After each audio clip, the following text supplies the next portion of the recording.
Hi, it's Katie, and today I wanted to talk about something that's just as important for those trying to prevent breast cancer as those that are on a healing journey, and that is your emotions and disease. Wow, yeah. So here's the thing. You may have heard that traumatic events can sometimes trigger disease.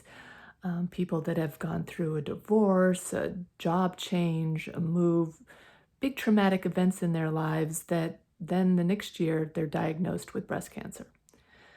Well, why is this? It's because, our emotions are super key. They're not just this secondary thing, right? They're part of our chemical workup. And when we get stressed or we have a lot of negative emotions in our lives, that again produces that lovely cortisol, that lovely fight or flight. Your body's trying to help you and get you out of a bad situation. But if you have that all day, every day, your immune system can't handle it anymore. And then you start to get sick.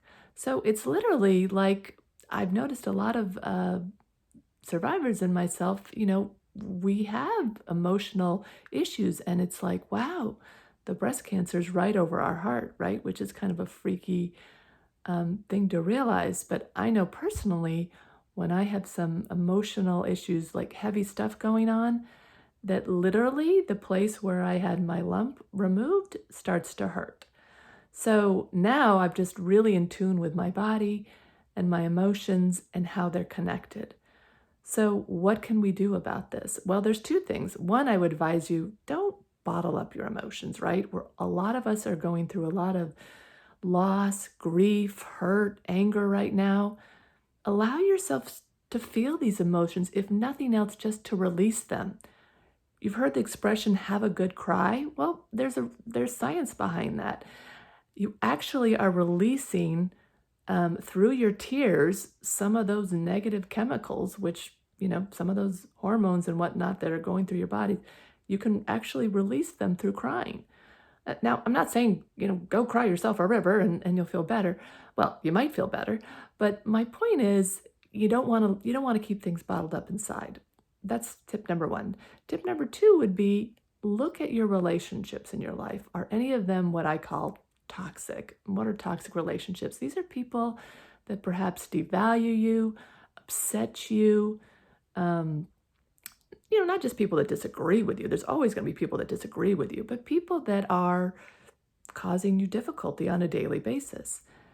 Those are the type of people that you don't want to have in your life, right? And it may be tough because some of them might be really close to you, but you got to protect your health. And sometimes that means moving away from those that don't make you feel loved, don't make you feel appreciated. Because know this, the fact that you're here on this planet, you were born, you are worthy, you are loved, you are beautiful, right? You don't need anyone to tell you that. But if you have somebody telling you aren't those things, yeah, turn around and run because they're not good for your health. Not just your emotional health, but your emotional health will turn into your physical health. So I just want to put that out there. Comment below. Would love to hear, what your experience is with this. A lot of people know my story and that this second breast cancer for me is very much an emotional healing journey. It's very much the work I didn't do the first time round, right? Because you can do all the treatments, you can even do the right diet, you could do all of that. And if you don't have the emotional piece to the puzzle, you're missing a big component. And I want to make sure you put the whole puzzle together so that your health continues today, tomorrow, and well into the future. All right, take care all.